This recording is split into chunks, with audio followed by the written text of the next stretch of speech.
Va a estar consagrado a evaluar la situación de la infraestructura en nuestro país, así como la manera como se están llevando a cabo las inspecciones técnicas de las edificaciones. Para eso hemos invitado a 4 especialistas con orientaciones diferentes y experiencias diferentes para ver qué podemos conocer mejor de los graves problemas que tiene la infraestructura en nuestro país y las tragedias que se han producido en los últimos tiempos. Estamos pensando particularmente en la que tuvo lugar hace 8 días en Trujillo. Los invitados de hoy son, comencemos por el arquitecto Jorge Ruiz de Somocurcio, puesto que es el decano del Colegio de Arquitectos de Lima y ha sido regidor metropolitano de Lima.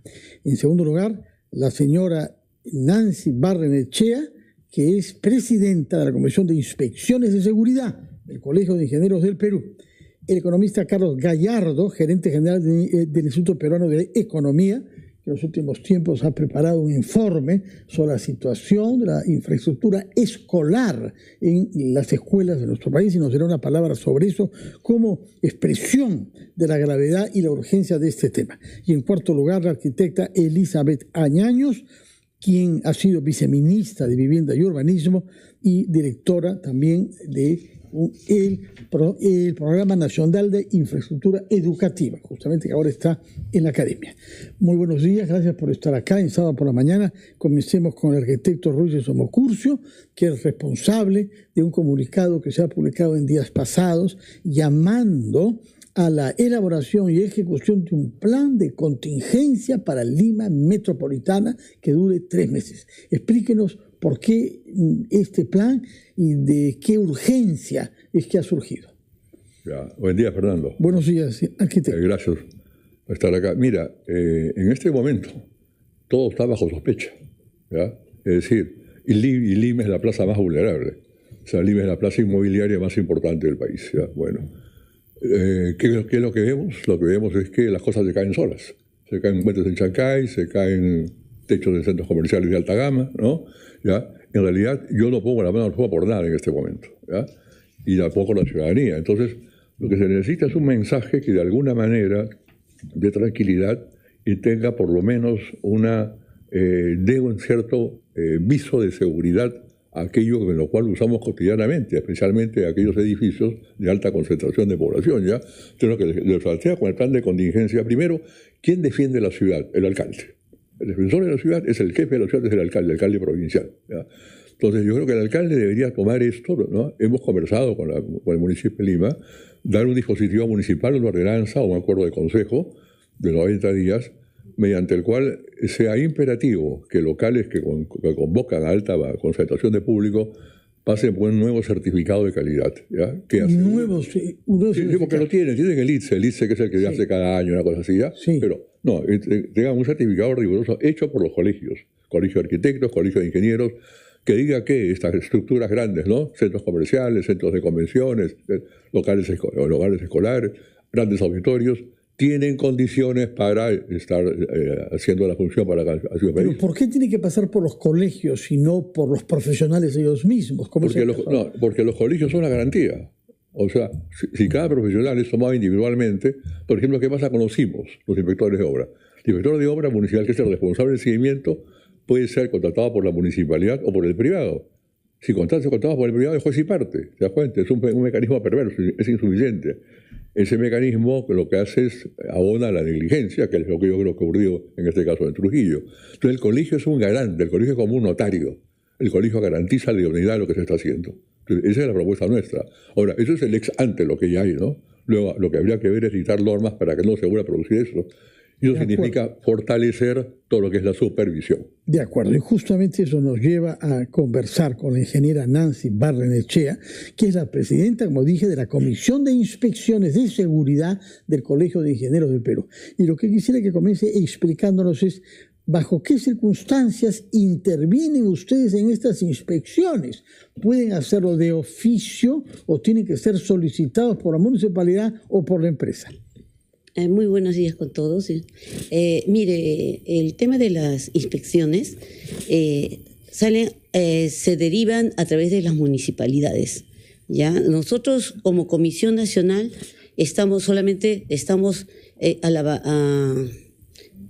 vigilantes de que las normativas se cumplan, pero las inspecciones técnicas se hacen a través de las municipalidades. En el año 2016, a la pregunta que usted me hacía, ¿desde cuándo está la comisión? El 2016 nosotros tuvimos una amenaza de que estas inspecciones fueran indeterminadas, y es ahí donde nosotros justamente propusimos que las inspecciones técnicas de seguridad y edificaciones no se realizaran a través de los municipios, dado que la ley 1200 establece un tema de tercerización, y la mejor tercerización que se podía hacer es a través de los colegios profesionales. En algún momento se lo propuse también a la decana del Colegio de Arquitectos, diciéndole que nosotros como colegios profesionales somos las entidades que albergamos a los técnicos con temas éticos, con sanciones y cualquier tema que se podría de mejora a cada uno de los inspectores, ¿no? De acuerdo, permítanos una breve interrupción para tomar contacto con el comandante del Cuerpo de Bomberos de la provincia loretana de Ucayali, nuestra región Ucayali, Peter Mesa, que nos va a dar cuenta de la llegada del niño Jesús, que fuera rescatado hace unas horas del pozo en el que cayó, en el que permaneció 20 horas antes de ser rescatado por gente eficiente y valiente. Comandante Peter Mesa, muy buenos días, bienvenido a RPP. Buenos días con todos. ¿Qué nos puede decir, por favor, sobre el estado del niño Jesús de un año y medio que pasó 20 horas en el fondo de un pozo de más de 10 metros de profundidad? Sí, efectivamente, bueno, ha sido un trabajo, como ustedes han visto por las transmisiones, de bastante cuidado, porque teníamos al niño atrapado en el pozo. Se ha hecho un trabajo de apuntalamiento, se ha hecho un trabajo de rescate, pero hemos logrado satisfactoriamente el éxito, ¿no? Ahorita el niño ya se encuentra en el hospital de Pucallpa, está siendo atendido. Se ha hecho la evacuación en la mañana, junto con los médicos que han estado atendiéndolo, monitoreándoles en la noche. Ya se encuentra en el hospital. Ahora ya el personal médico, que ellos son los especialistas, determinan qué pasa a seguir, ¿no? Pero de momento ya se reencontró anoche con su papá, su abuelita, su mamá. Entonces fue algo que el niño también, a un principio, ver tantas caras que estábamos trabajando con él, y se alegró al ver a su familia, bueno. Por supuesto, felicitaciones a todos los que han participado en este rescate. Quisiéramos, sin embargo, saber la pregunta delicada. ¿Cómo así es que un niño de un año y medio ha podido caer a un pozo de esa peligrosidad? ¿El pozo había sido hecho para qué? Esos pozos han sido hechos para buscar agua. En vista que no han encontrado, lo han dejado abierto. Bueno, hay una negligencia de las personas que han hecho ese pozo, y obviamente el niño pues salía a jugar con su familia, con sus amiguitos, y se pasó por el pozo, porque ellos fueron los que alertaron de la caída, ¿no? De acuerdo. En todo caso, ojalá que se tomen medidas para que este peligro no subsista, sobre todo en lugares donde los niños pueden jugar, incluso cuando el sol ha caído en nuestra selva. Felicitaciones una vez más, comandante Peter Mesa, a usted, a sus colegas del Cuerpo de Bomberos, que los hemos visto en acción, y a todos los que han participado. Sí. Y eso incluye naturalmente a la Policía Nacional también, a la Policía Nacional y a miembros civiles de la comunidad de Orellana, ¿no? Sí, efectivamente, el trabajo ha sido un trabajo en conjunto.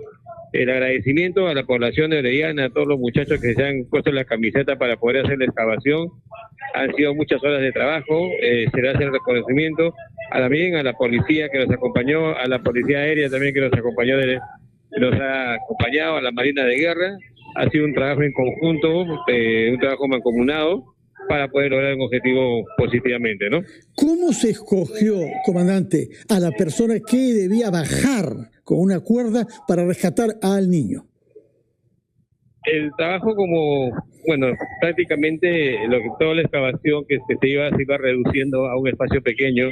Entonces teníamos que ya ir viendo quién iba a entrar, porque, como le vuelvo a decir, se ha hecho como si fuese la forma de un embudo, y al final hemos llegado a un espacio reducido, y tenemos que ver que una sola persona que pueda ingresar a hacer el trabajo principal de extraer al niño, ¿no?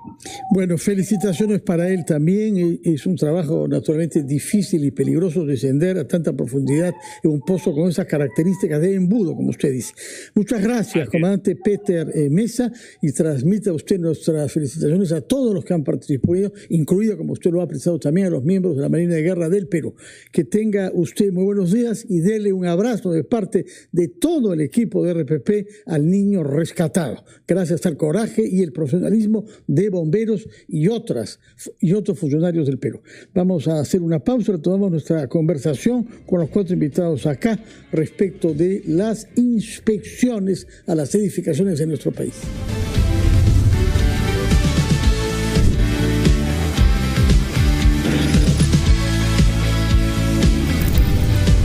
Hemos invitado a 2 arquitectos, a una ingeniera y a un economista para hablar sobre el estado de la infraestructura en el Perú y, sobre todo, de las inspecciones técnicas de las edificaciones, y esto a la luz de la urgencia que plantea lo que ha sucedido en Trujillo, un centro comercial muy concurrido, el viernes pasado, hace 8 días, que ha dejado un saldo doloroso de 6 personas muertas y más de 80 personas heridas.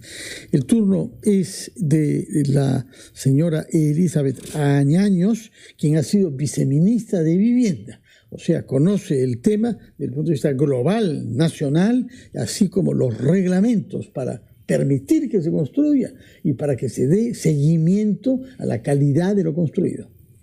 Sí, Fernando, buenos días con todos. Hemos visto en realidad lo que ha pasado. Estos acontecimientos no son aislados, sino que reflejan falta de una planificación, como sabemos, pero también la gestión de la infraestructura. ¿Qué es lo que no se ha planificado? Porque es una inversión importante de una empresa constituida. ¿Qué es lo que ha podido no ser planificado? No, en realidad, como vemos el problema de fondo, ¿no? O sea, no hay una planificación tanto en las mismas instituciones, a eso voy. O sea, las instituciones, los gobiernos locales, en realidad, tendrían que tener planificadas sus inspecciones, tendrían que poder tener... Está normado y son obligatorias cada 2 años. Sí, o sea, de la norma sí es muy clara. Cada 2 años tienes que hacer el ITSE, ¿no? Sí, si sabemos, no es ingeniera, me parece, siendo además ella trujillana. No, de Lima, disculpe, de Lima. Sí. No, ayer he estado en Trujillo solamente para solidarizarme y ver algunos temas. De acuerdo, perdone, señora Añaños. No, sabemos que cada 2 años se tienen que hacer las inspecciones, las ITSE, y es más, bueno, hemos escuchado que los reglamentos en el 2018, el DS02 de vivienda, había la obligatoriedad que tenías que tener más especialistas y sobre todo tener un ingeniero estructural que haga una revisión específica, ¿no? Eso en realidad tendríamos que volver a revisar porque debería de haber para edificaciones sobre todo con mayor cobertura, mayor impacto, centro comercial que tiene mucha gente, poder como revisar la norma para que siempre haya un ingeniero estructural que pueda dar... De la municipalidad.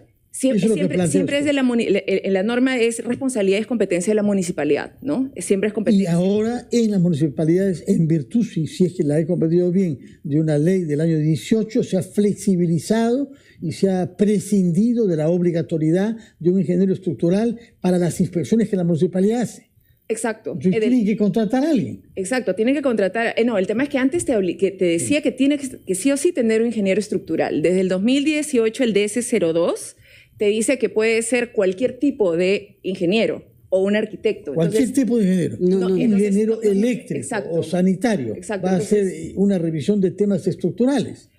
Dentro del equipo técnico solamente te piden un equipo, puede ser un arquitecto que haya hecho esa revisión. Entonces sí necesitas tener... O sea, ni siquiera ingenieros, sino también arquitectos, con el perdón de los 2 arquitectos presentes. Pero hay especialidades, como bien sabes. Entonces sí para este tipo de edificaciones, tiene que haber un ingeniero estructural que pueda hacer esa revisión. Ahora, en esa norma, Fernando, es importante decir que es larga, es extensa, es como robusta, pero no se cumple. ¿Por qué? Porque también te dice en ese decreto supremo que, claro, como el gobierno local hace la inspección, el gobierno nacional, el Ministerio de Vivienda, tiene que realizar inspecciones aleatorias, ¿no? Anualmente tiene que ver si efectivamente los gobiernos locales están cumpliendo con las condiciones, si es que están haciendo las verificaciones, y tendremos que revisar si el Ministerio de Vivienda ahora está haciendo esas verificaciones aleatorias. Yo creo que es importante también empezar a pensar en... ¿Por qué te decía lo de la planificación? tenemos muchas edificaciones, y edificaciones como de gran impacto, como centros comerciales que tienen mucha capacidad y van muchas personas.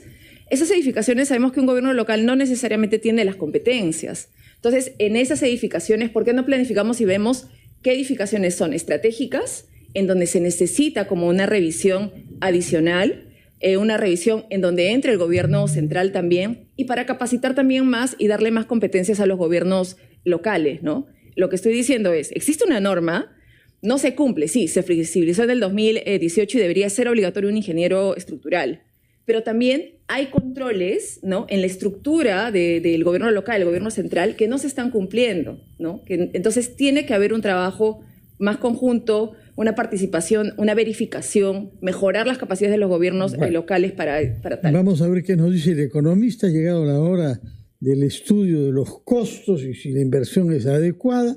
Es el señor Carlos Gallardo, gerente general del Instituto Peruano de Economía, que es conocido por su libertad de palabras para decir que las cosas van mal cuando están mal y no querer disimularlas. Y sobre todo el responsable de un estudio sobre infraestructura escolar. No son grandes edificaciones, pero son decenas de miles, y sobre todo que acogen a los 8 millones de escolares que cada día van a ir a clases dentro de muy pocos días. ¿Qué es lo que ha hallado este estudio? Denos una primicia, economista Gallardo. Sí, correcto. Digamos que viendo lo que ha ocurrido en Trujillo y con las investigaciones que están pendientes, creo que hay que trabajar para que este tipo de desastres no vuelvan a ocurrir, y me preocupa en demasía la situación de la infraestructura en general del sector público, no solo colegios, sino también, por ejemplo, hospitales y comisarías. Y en el caso de colegios, ¿no?, tenemos que en el censo educativo del 2024 un 16% de colegios declara que está en riesgo de colapso. 16% de los colegios dicen ellos mismos, sí, los que los usan, los que los habitan, claro, que están bajo riesgo de colapso. Eso es alrededor de 7.400 colegios, ¿no? Casi está bastante concentrado en Lima, casi un 30% de los colegios en Lima declaran estar en riesgo de colapso, o sea, no están 30% lejos, están de los colegios en Lima, la capital. Sí, exactamente 27%, 24% en Puno, 24% en Lima provincias, o sea, están en todo caso en Lima bastante concentrado el problema. Y cuando vas al detalle ya de riesgo de repente de aulas en deterioro, ya cerca de un 38% de los colegios declara que tiene al menos un aula deteriorada, ¿no? Y esa situación se replica para equipos, para baños, y en el caso de servicios, ni hablar, ¿no? Es más grave. ¿Y servicios higiénicos qué porcentaje? 22% declara que tiene al menos un baño deteriorado, ¿no? Pero Fernando, más crítico que eso es que solo 1 de cada 3 colegios públicos declara contar con los 3 servicios, con el combo de servicios, ¿no? Agua, luz y saneamiento, ¿no? O sea, 1 de cada 3. 2 de cada 3, o sea, le falta al menos un servicio. 67 no tienen uno de esos 3. Al menos uno de los 3 no lo tiene.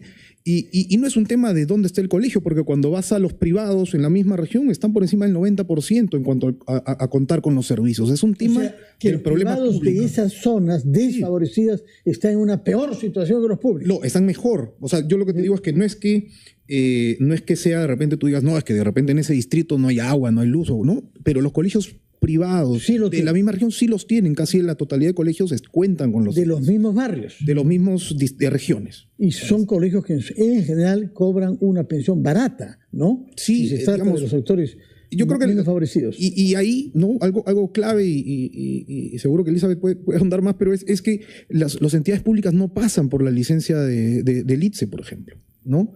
Entonces, en ese caso es el mismo sector público organizado a través de las UGELs, en el caso de los colegios, digamos... Entonces, ¿quién verifica que la construcción es así? Si el ITSE solamente se exige a las empresas privadas. ¿Son las mismas escuelas? Son las UGELs encargadas como de ver. El tema, lo que dice Carlos es crítico, Fernando, porque esto es lo que han dicho los directores, pero lo que tiene, la información que tiene el Ministerio de Educación desde el 2016... y te lo digo porque hubo un plan que se vence este año, además, de infraestructura nacional.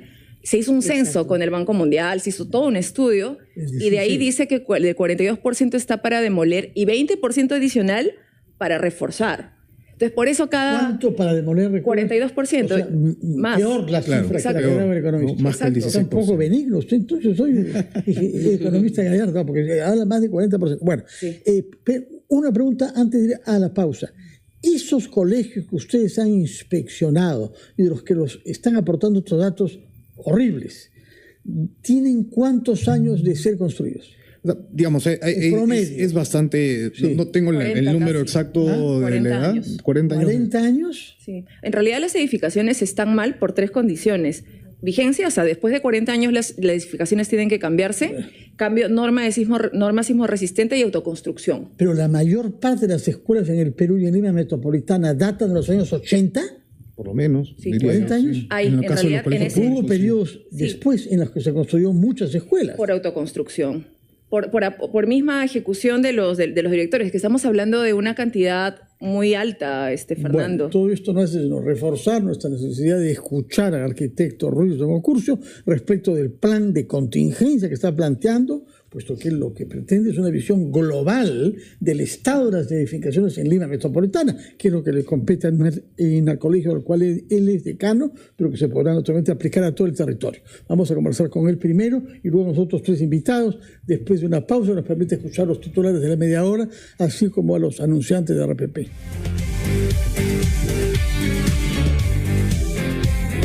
Estamos dedicando enfoque de los sábados al tema de la infraestructura y las inspecciones técnicas de las edificaciones en el Perú. Hemos invitado a un economista, a 2 arquitectos y una ingeniera para que nos hablen sobre esto. Tenemos algunos datos hasta el momento que son inquietantes, particularmente en lo relativo a la infraestructura escolar. Ahora, quisiera volver al tema que ha dado lugar a toda esta inquietud y a esta situación de estar bajo sospecha, a la cual ha hecho referencia el arquitecto Ruiz de Mocurcio, es decir, la tragedia que tuvo lugar en un centro comercial en Trujillo el viernes pasado. Es importante destacar ese tema en particular porque, según la encuesta Lima Como Vamos, la asistencia a centros comerciales se ha convertido en una reactividad recreativa de las familias más importante, por encima de acudir a parques o a otros lugares. Familias, no se trata de ir a comprar, se trata de ir a pasear el fin de semana o el viernes por la noche, aunque no se compre nada, ir a comer, tomar un helado, lo que fuese. Yo quisiera saber cómo reaccionan ustedes ante la ola de clausuras que se ha producido en los últimos días en Lima y otras regiones de nuestro país, de otros centros comerciales. ¿Cómo puede ser que haya hecho falta una tragedia de este tipo para que los alcaldes se despierten y comiencen a hacer inspecciones y a clausurar? Su opinión sobre el tema, arquitecto. Claro, Ruiz. Fernando, es lo que te decía al comienzo, ¿no? Es decir, todo está bajo sospecha en este momento. Sí. Así, ¿no? Y lo que necesita ahora, actual, es que el público, la ciudadanía, y lo repito, el caso de Lima, que es el caso que nos atañe a nosotros, reciba un mensaje en el que por lo menos se sepa que ciertas instalaciones que tú dices son usadas lúdicamente o diariamente, o sea, tienen una garantía para poder servir al fin que está propuesto, ¿ya? Es decir, ese es el plan de contingencia. El plan de contingencia es emergencia. Es el plan para ahora, es un todo lo que estamos hablando en este momento es ex post, ¿de acuerdo? ¿Ya? El plan de contingencia es una respuesta a eso. Es una etiqueta que se le da a una edificación, colegio de arquitectos, colegio de ingenieros, de que efectivamente tiene seguridad, tiene garantía para ser usado masivamente. Pero eso no resuelve el problema. El problema es el ex ante. El ex ante es que durante el proceso, ¿no? ¿Qué pasó con las negligencias que pudieron haberse cometido? Que yo creo, mi hipótesis, es el caso de Alplaza. Yo creo que había negligencia en el proceso. Y eso en el proceso, no en el diseño, sino en la ejecución del diseño. Podría haber sido en el diseño en cualquier otro caso. El diseño no está escrito en piedra, ¿ya? Pero en este caso parece que no, ¿no? Si es así, en el proceso tiene que haber una negligencia. ¿Y qué ocurre ahí? Hay un vacío, pues. Hay un vacío porque el proceso de acompañamiento, supervisión de la obra es muy vulnerable, sujeto a corrupción, sujeto a insuficiencia. Y eso es lo que puede haber ocurrido en muchas edificaciones. Pone menos miedo, pone menos concreto, bájale costos, ¿no? Que siempre es el mensaje muchas veces de un empresario sin responsabilidad. ¿Y eso cómo lo has controlado? ¿Ya? Entonces, tenemos que poner... Hay un supervisor en toda obra. Pero claro, ese supervisor lo paga el propietario. O sea, el supervisor es en buena cuenta empleado del propietario, trabaja para el propietario, ¿ya? Lo que se necesita es que haya una supervisión hecha por la autoridad, por el municipio. ¿Con quién? Con los colegios, que esté, si quieres tú, por encima del bien y del mal. ¿Ya? Esa Tampoco exagere, por encima. Hemos visto colegios, por favor, que están tan bajo la escala ética como los privados. Ya, pero seamos optimistas, ¿ya? Es decir, una supervisión asegurada, garantizada. ¿Por quién? Por los colegios. Esa es la apuesta nuestra, ¿no? Que sea permanente, que sea a lo largo de todo el proceso. Un inspector de obra, un IMO va cada 5 días, simplemente, ¿no? Ahora otra cosa, la magnitud de obras que se vienen cada vez más con el mundo inmobiliario y con Chancay, por ejemplo. Los municipios están capacitados para no están capacitados. ¿Y entonces cuál es la solución? Lo que hay que hacer es reforzar esta presencia municipal, ¿ya? Que puede, de los colegios. O sea, el funcionario, el profesional que hace supervisión no tiene que ser un funcionario municipal. Es un funcionario fuera de la municipalidad, que tiene la calidad y que tiene la capacitación y el respaldo del colegio para hacer la supervisión. Te llega un parque industrial de 400 hectáreas de Chancay. ¿El municipio puede supervisar? No tiene gente para eso. Tiene que hacerlo gente ajena, externa, que constituye ese colectivo de supervisión de los colegios. Hay una palabra que no hemos usado hasta ahora, y eso también está bajo sospecha, señor Ruiz Amocoso, que es la palabra corrupción. Yo quisiera que usted, señora Añaños, como ex viceministra que ha sido, nos diga, porque cuesta trabajo decirlo, no hay pruebas, pero en las conversaciones privadas la palabra que más salta es corrupción, es decir, coimas que se pagarían a los funcionarios, a los inspectores, a los ingenieros y arquitectos, sean o no del colegio, y ahí nadie está al abrigo de la tentación y del pecado. ¿Qué opina usted, qué experiencia tuvo usted cuando estaba en el Ministerio de Vivienda respecto a las coimas poderosas que pueden hacer que se vea lo que no hay y que se escriba lo que no se ha visto? Sí, mira, Fernando, justo en el tema de corrupción, eso pasa cuando juntas dos cosas. Mucha burocracia, pero y también desorden. O sea, si tú tienes... ¿A qué voy? Por ejemplo, en vivienda teníamos muchas revisiones de expedientes técnicos para financiar proyectos, ¿no? Que pasa lo mismo. Hay un revisor que revisa un expediente técnico de pistas y veredas para luego darle el ok y que puede estar pendiente para dar una transferencia del Estado, ¿no? Esa es como la revisión para recursos o revisión para un permiso. Cuando esas revisiones no tienen un procedimiento claro y además se revisa a través de es persona a persona, es muy fácil decirle, apruébamelo rápido y te pago y dame el check. Nosotros lo que hicimos en su momento, y eso en PRONIE también se implementó, y es algo en realidad que me parece una buena medida para poder hacerlo de manera transparente, es establecer un sistema. O sea, a través de un sistema, tú ingresas un expediente, a través del sistema revisas, ya no es la persona a persona, ya eliminas justamente esta relación como de especialista que revisa y el interesado, ¿no? Para que puedas justamente aprobar un expediente con unos tiempos establecidos que se cumplan y que de esa manera sea transparente. ¿A qué voy? Mucha de la corrupción está en el desorden de las instituciones. Mucha corrupción está en la falta de predictibilidad de los tiempos de revisión y de todos estos puntos, ¿no? Y siempre se veía, claro, lo típico es que en un ministerio, en un gobierno local, todo se resuelva quizás, lamentablemente, en la puerta o en la misma oficina del que revisa. Ese contacto entre interesado y el funcionario, pues hay mecanismos para poder distanciarlos. Hay otros países, tú ves que las licencias de edificación, todo es virtual, no hay como esta cercanía.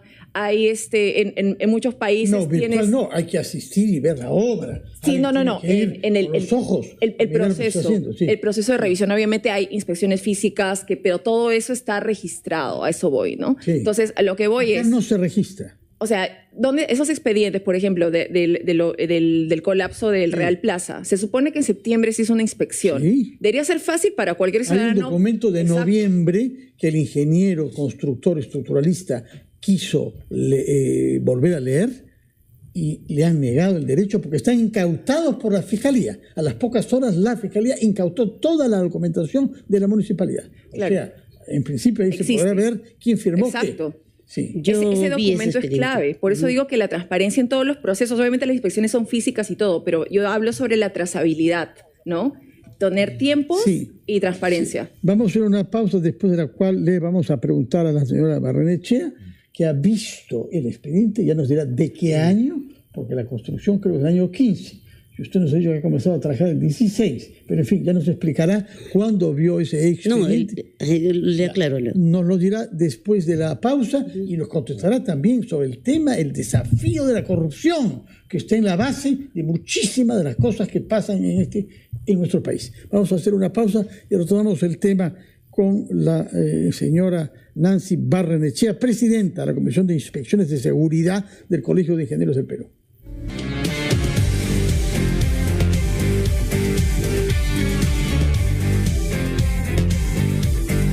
Son las 9:50, estábamos suspendidos a la intervención de la señora Nancy Barrenechea, quien es presidenta de la Comisión de Inspección de Seguridad del Colegio de Ingenieros del Perú. Nos dijo que había visto el expediente, el ITSE, del patio de comidas del centro comercial que se cayó. Sí, mire, en primer lugar quiero de todas maneras hacer mención que yo soy perito del Colegio de Ingenieros, soy perito judicial, también soy inspector certificado, y a la vez también soy inspector municipal de obras, ¿ya? O sea, nosotros acompañamos municipal de obras. ¿Ya? ¿Ya? Es decir, que es solicitada por las municipalidades. Así es, para yo supervisar las obras. Yo soy nivel 4, nosotros, los colegios de ingenieros, no sé si el colegio de arquitectos lo tendrá, pero hablo de mi colegio. Nosotros, los inspectores municipales. Nivel 4 es el más elevado. 4 niveles, ¿no? Sí, entonces siempre tenemos, las municipalidades solicitan el acompañamiento de un supervisor, inspector de obra, en cada una de las obras que se realizan a nivel de Lima. Y yo también soy parte de ello. Con respecto a la pregunta que me hice del expediente, sí, efectivamente, yo he visto el formato, se llama, el formato 7 y el formato 9. Nosotros manejamos, yo soy inspectora de ITSE de campo y también soy asesora. Entonces, en los formatos yo puedo ver de que hay una serie de observaciones y yo me he ido básicamente a lo que es materia de preocupación, que es la parte estructural, ¿no? Y en la parte estructural encuentro que el inspector no ha observado la parte de estructuras.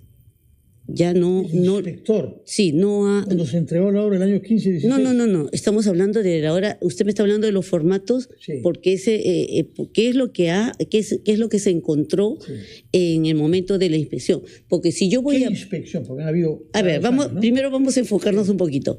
El proceso de una edificación viene del diseño, el anteproyecto, luego viene el tema de lo que es la construcción, y dentro de la construcción viene la supervisión. Dentro de esto, yo como perito le digo de que aquí podemos encontrar vicios ocultos. Estos vicios ocultos... En el documento original del año 15-16. Sí, estamos hablando de la concepción de la construcción, ¿no? Entonces, puede haber vicios ocultos en el diseño, es decir, obvié una viga, qué sé yo, dentro de lo que es mi diseño. Luego viene la etapa de construcción, en la cual de repente por ahí, estamos exagerando, se me olvidó construir una columna, y viene la otra etapa, y también allí el tema de el vicio oculto de los materiales de construcción. ¿A qué se refiere? ¿Ha constatado que estos vicios ocultos se han producido en el caso de Trujillo? No, por eso le digo, estos son etapas que se van a encontrar, en estas etapas se van a encontrar las fallas en cuanto a construcción. En el diseño, en la construcción, en la supervisión o en los materiales. Ahí se va a encontrar la falla. Si usted me habla a partir de la construcción para adelante, después que hubo la recepción de obra, esta es otra etapa.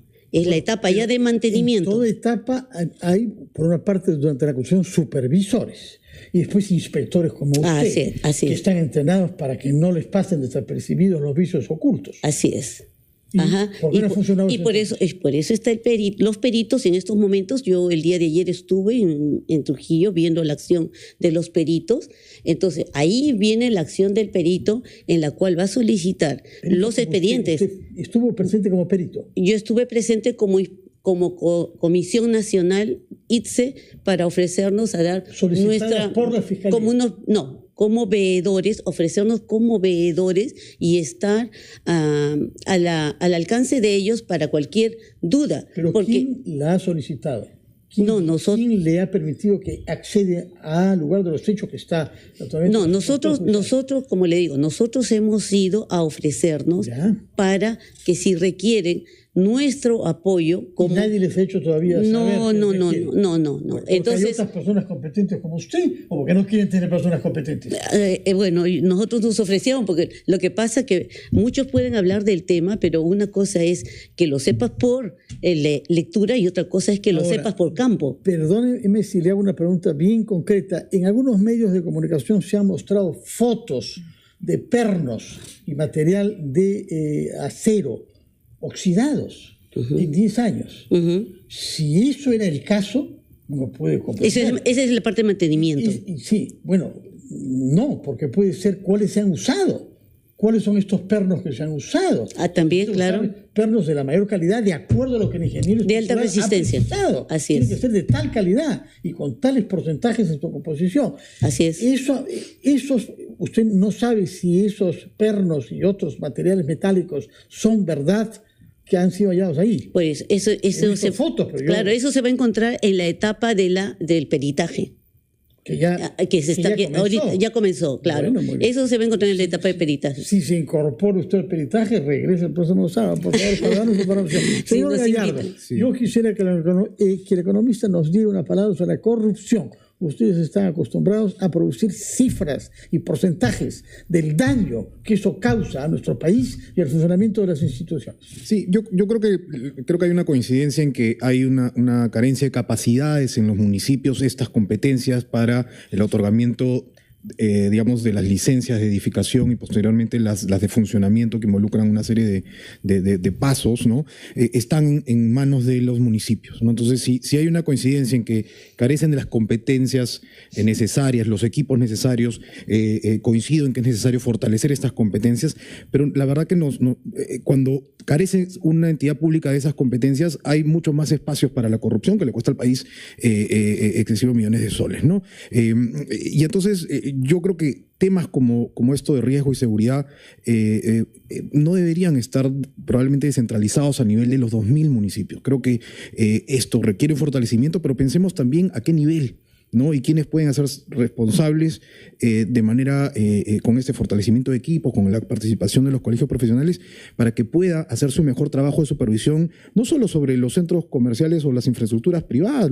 Se ha caído el puente un puente en Chancay, se ha caído la escuela en Arequipa, todo esto en los últimos 10 días. ¿No? Esos no son distritos pequeños y marginales. Y no son distritos del Perú y capitales de regiones. De acuerdo. Y el ministro de Salud ha dicho que hay 11 hospitales por antigüedad de más de 100 años que están colapsando, ¿no? Él lo ha dicho así, no es ¿no? Entonces, ¿qué estamos haciendo como país para evitar que se mueran los pacientes? O estábamos conversando acerca de las viviendas, ¿no es cierto?, que ante un sismo se van a desplomar, y no me parece que como país nos hayamos organizado bien. Dice que no necesitamos el sismo para que se desplomen las edificaciones.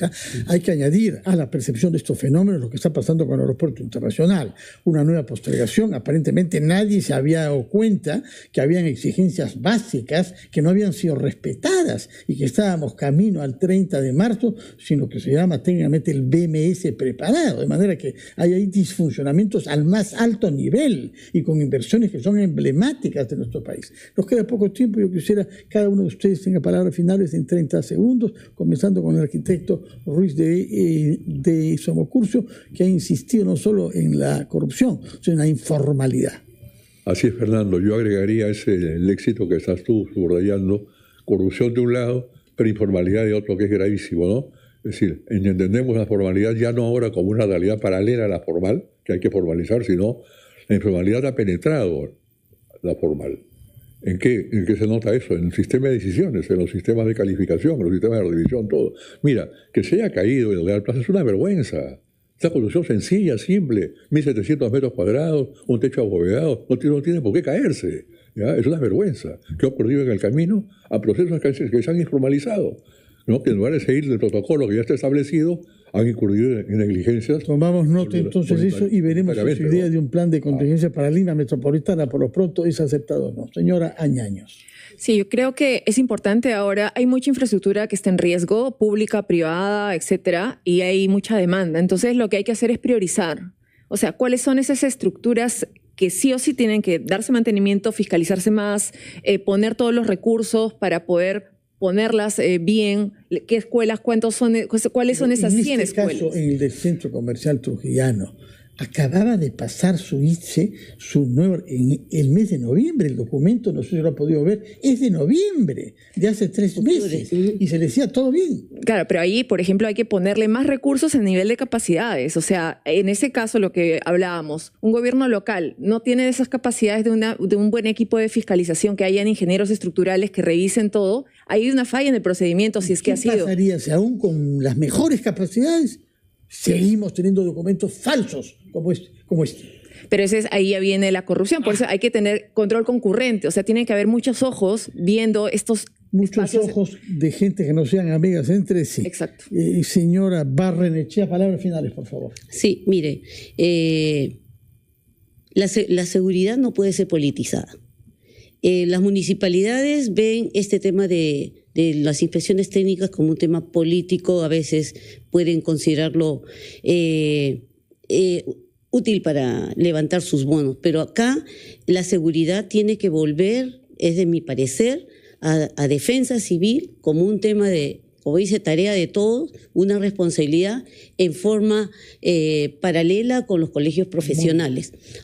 Permítanme un segundito, los inspectores ITSE civiles tienen que ser incluidos, debemos cambiar la normativa. Nosotros estamos preparando como Colegio de Ingenieros una propuesta de cambio a estas normativas. Muy bien, nos lo hace llegar cuando tengan este plan. Sí, y como siempre la prioridad, ¿no? Ante cualquier interés económico está la vida de la ciudadanía. Sin duda. La palabra final la tiene el economista Carlos Gallardo. Sí, bien cortito, creo que coincido en que no se debe politizar este tema, ¿no? O sea, estos municipios que no tienen o no cuentan con las capacidades necesarias para esta supervisión, el ITSE podría ser mensual e igual probablemente problemas como estos no se hubieran encontrado. Me parece que esos mismos municipios son los que están cerrando una serie de espacios públicos hoy y sin pensar que no solamente es el dueño, el constructor, hay operarios, hay locatarios, hay trabajadores que están ahí y hay una serie de entidades públicas, como hemos hablado de los colegios, las comisarías, los hospitales, que se están con altos riesgos de caer y no estamos haciendo nada. Muchas gracias. Fernando, brevemente. Sabatina, 30 segundos. Y otra que sea política de Estado. Eso es lo crucial, que sea política de Estado. Muy bien, muchas gracias a los 4 por su presencia acá este sábado por la mañana para comenzar el mes de marzo. Ojalá que el debate democrático continúe y pase a tomar acciones. No podemos seguir satisfechos a medias tintas, con palabras y con papeles que ya sabemos son solo tinta mojada. Muchas gracias, muy buenos días para ustedes, gracias por su sintonía.